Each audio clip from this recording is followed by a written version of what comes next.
Hello guys, I hope you all are doing well. आज हम discuss करने जा रहे हैं प्लेटोस बायोग्राफी। गाइस, प्लेटो जो था ये एक ग्रीक फिलासफर था और वेस्टर्न फिलासफी के सबसे इम्पोर्टेंट थिंकर्स में काउंट होता है। गाइस, जब हम प्लेटो के बर्थ ईयर की बात करते हैं तो आप देखेंगे कि हिस्टोरियन एग्जैक्ट एक ईयर पर एग्री नहीं करते।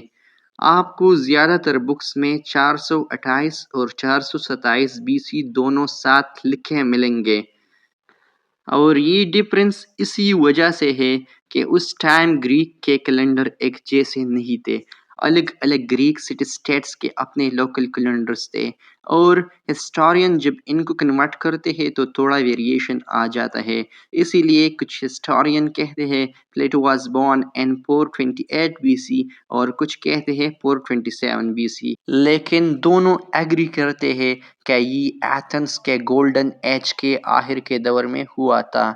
प्लेटो का जो फादर था उसका नाम था एरिस्टॉन। एरिस्टॉन के बारे में ये कहा जाता था कि वो एथेंस के अर्ली किंग से डिसेंड करते थे, यानी उसका ब्लड लाइन एक रॉयल लिनिएज से कनेक्टेड था। ये चीज़ हमें दिखाती है कि प्लेटो एक बहुत रिस्पेक्टेबल और इन्फ्लुएंशियल बैकग्राउंड से आया था। लेकिन एक इंटरेस्टिंग चीज़ ये भी है कि प्लेटो के फादर का डेथ प्लेटो के बचपन में हो गया था। इस वजह से प्लेटो ने अपनी अर्ली लाइफ mainly अपनी मदर की इन्फ्लुएंस में गुजारी। Plato's mother name was Perictiani. पेरिक्शियानी भी एक हाईली रिस्पेक्टेड फैमिली से बिलोंग करती थी। हिस्टोरिकल अकाउंट्स के मुताबिक प्लेटो की मदर पेरिक्शियानी का नसबी ताल्लुक सोलोन से था, जो एक फेमस लॉगिवर था और एथेंस के पॉलिटिकल और लीगल हिस्ट्री में बहुत इम्पोर्टेंट फिगर माना जाता है।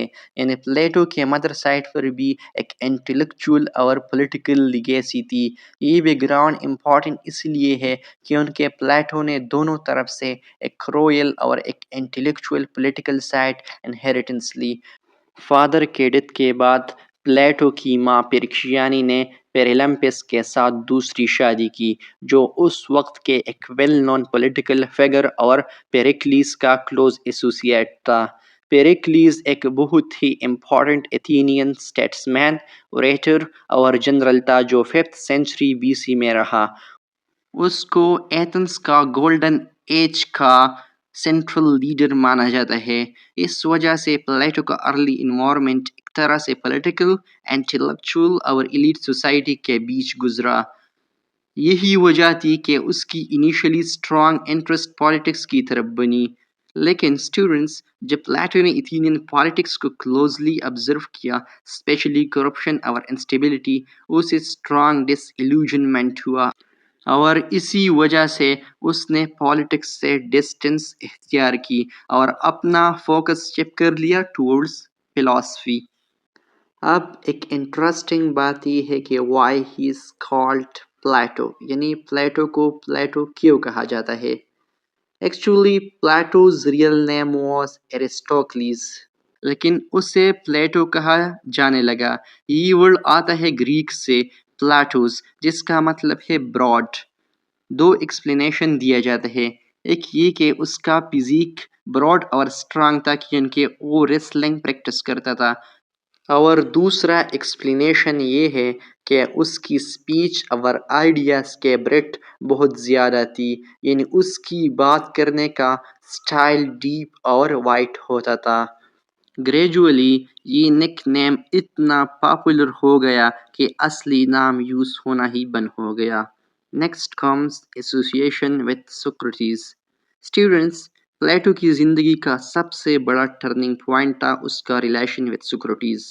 सोक्रेटिस अपने टीचिंग स्टाइल के लिए मशहूर था, जिसे हम डायलेक्टिकल मेथड या क्वेश्चन आंसर मेथड कहते हैं। यानी वो अपने स्टूडेंट्स को डायरेक्टली जवाब नहीं देता था, बल्कि उनसे सवालात करता था और फिर उन्हें फोर्स करता था कि वो खुद सोचिए और ट्रुथ डिस्कवर करें। प्लेटो इस मेथड से डीपली इन्फ्लुएंस्ड हुआ। उसने देखा कि सोक्रेटिस की फिलॉसफी का मेन कंसर्न था एथिकल ट्रूथ, यानी इंसान को क्या करना चाहिए, राइट और रॉन्ग का असली मीनिंग क्या है। फिर 399 में एक ट्रेजिक इंसिडेंट हुआ। प्लेटो ने अपनी आंखों से सोक्रेटिस का ट्रायल और उसकी अनजस्ट एग्जीक्यूशन को देख लिया। आप सोचिए, जिस टीचर को वो अपना रोल मॉडल मानता था, उसको एथेंस की डेमोक्रेसी ने ही मार दिया। नेचुरली एक परमानेंट शॉक था प्लेटो के लिए। उस मूवमेंट ने उसकी सोच को हमेशा के लिए बदल दिया। इसके बाद प्लेटो ने एथेंस छोड़ दी, पार्टली अपनी सेफ्टी के लिए और पार्टली अपनी लर्निंग को एक्सपेंड करने के लिए। उसने इटली, सिसिली और इजिप्ट ट्रैवल किया, जहाँ से उसने मैथमेटिक्स, पॉलिटिक्स और रिलीजन की डिफरेंट आइडिया स्टडीज किए। ये जर्नी उसकी थॉट को और ज़्यादा ब्रॉडन कर गई।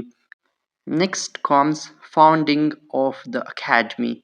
In 387 BC, Plato came back Athens.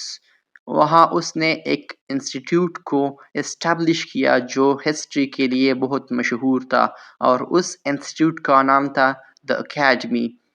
इसको अक्सर कहा जाता है कि ये यूरोप की पहली organised institution of higher learning थी। द अकेडमी में फिलॉसफी के साथ साथ मैथमेटिक्स और साइंस भी टीच की जाती थी। ये एक तरह का मॉडल यूनिवर्सिटी था। यहाँ प्लेटो की बहुत सारे स्टूडेंट्स थे, लेकिन सबसे इम्पोर्टेंट स्टूडेंट का नाम था अरिस्टोटल, जो लेटर अपना खुद एक बहुत बड़ा फिलोसफर बना। सो स्टूडेंट्स, प्लेटो ने सिर्फ फिलॉसफी लिखी नहीं, बल्कि उसने एक प्रॉपर इंटेलेक्चुअल इन्वायरमेंट भी क्रिएट किया जहाँ आइडियाज डेवलप हो सके। Next comes the political engagements. अब बात करते हैं प्लेटो के पॉलिटिकल एक्सपेरिमेंट्स की। प्लेटो थ्योरी में एक परफेक्ट फिलोसफर किंग की आइडिया देता था, यानी एक रूलर जो विजडम और नॉलेज के बेसिस पर रूल करे, ना कि पावर और ग्रीड की बेसिस पर। उसने इस आइडिया को प्रैक्टिकली टेस्ट करने की कोशिश की।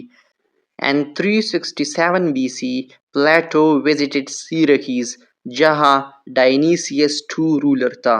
प्लेटो ने सोचा कि अगर वो उसे ट्रेन करे तो उसे फिलोसफर किंग बनाया जा सकता है, लेकिन पॉलिटिक्स की इंट्रिग्स और पावर स्ट्रगल्स ने इस प्लान को फेल कर दिया।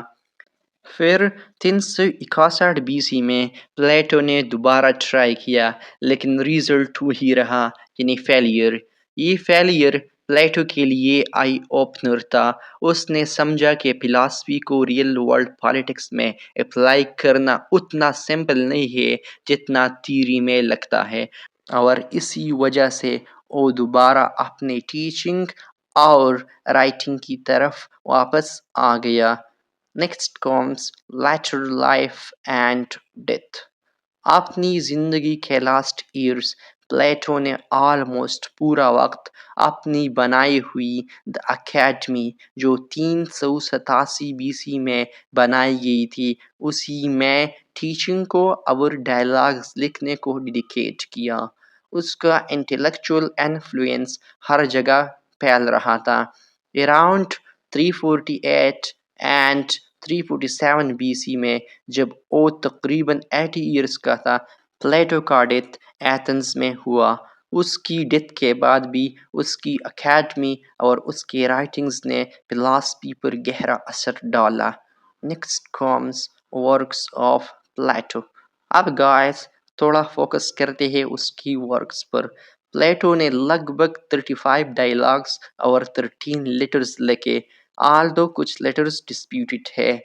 उसके राइटिंग्स का एक यूनिक स्टाइल है, यानी डायलॉग्स, यानी उसमें अलग अलग करेक्टर्स एक दूसरे से बात करते हैं और फिलोसॉफिकल क्वेश्चंस डिस्कस करते हैं। इस स्टाइल से स्टूडेंट्स को लगता है कि वो एक लाइव कन्वर्सेशन सुन रहे हैं। First, the Republic. इसमें प्लेटो जस्टिस, आइडियल स्टेट और फिलोसफर किंग की कंसेप्ट एक्सप्लेन करता है। Next, the apiology. इसमें सोक्रेटिस की वो स्पीच मौजूद है जो उसने अपनी ट्रायल के वक्त की थी। Next, the Laws. ये प्लेटो का लॉन्गेस्ट वर्क है, जिसमें वो एक आइडियल स्टेट के लिए लीगल कोड देता है। Next, the Symposium. इसमें प्लेटो लव, स्पेशली इरोस की नेचर पर डिस्कशन करता है।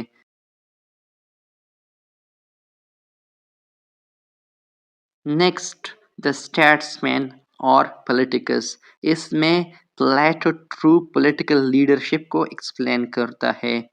سو اسٹوڈنٹس، پلیٹو کی ورکس نے فلاسفی کی آلموسٹ ہر میجر کویسچن کو ٹچ کیا، from ethics, politics, knowledge, love to the nature of reality. اگر آپ کو اس میں کوئی کنفیوژن ہو تو آپ کمنٹ سیکشن میں کویسچنس کر سکتے ہیں. Thanks for watching.